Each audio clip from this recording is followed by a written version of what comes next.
രണ്ടുപേർക്കും എത്രയോ കാലമായിട്ട് അങ്ങോട്ടും ഇങ്ങോട്ടും അറിയുന്ന പോലെയായിരുന്നു യുവിയും പെരുമാറുന്നുണ്ടായിരുന്നത്. യുവിനെ ചില സമയത്ത് കാണുമ്പോൾ രോഹിത്തിന്റെ ചെറുപ്പത്തിലെ ചില ഫോട്ടോസിനിട്ട് എനിക്ക് നല്ല സാമ്യം തോന്നും കേട്ടോ. രണ്ടുപേരെയും കൂടെ ഇപ്പൊ ഒപ്പം കാണുമ്പോഴും എനിക്ക് ചെറിയൊരു ചായ അങ്ങോട്ടും ഇങ്ങോട്ടും ഒക്കെ തോന്നുന്നുണ്ടായിരുന്നു. ഇതാരാണ് യുവി? ഇത് ആടാണ്. ആരാണിത്? തല തെറിച്ച അമ്മാവൻ. തല തിരിഞ്ഞ അമ്മാവനല്ല. രോഹിത് എന്നെ ഓപ്പോളെന്നാട്ടോ വിളിക്കാറ്. അമ്മ വിളിപ്പിച്ച് ശീലിപ്പിച്ചതാണേ. അന്ന് ആ വിളി ഒട്ടും ഇഷ്ടമായിരുന്നില്ലെങ്കിലും ഇപ്പം നമുക്ക് രണ്ടുപേർക്കും ഇഷ്ടമാണ്.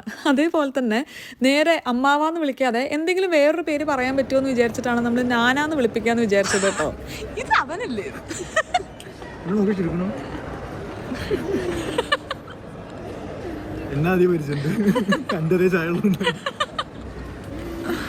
അച്ഛനാന്ന് വിചാരിച്ചിരിക്കുന്നത്. ഇവനല്ലെങ്കിലും ആണുങ്ങളോടൊരു താല്പര്യം കൂടുതലുണ്ട്. എന്താണാവോ ഇല്ലേ? എപ്പോഴും എൻ്റെ അച്ഛൻ, തൻ്റെ അച്ഛൻ, അങ്ങനെ അച്ഛന്മാരോടും വല്യച്ഛനോടും ഒക്കെ ഒരു താല്പര്യം. എന്നാൽ നോക്കിടത്ത് കൂടുതൽ അച്ഛമ്മമാരും അമ്മമ്മമാരും ഒക്കെയാണ്. അവരൊരു വരി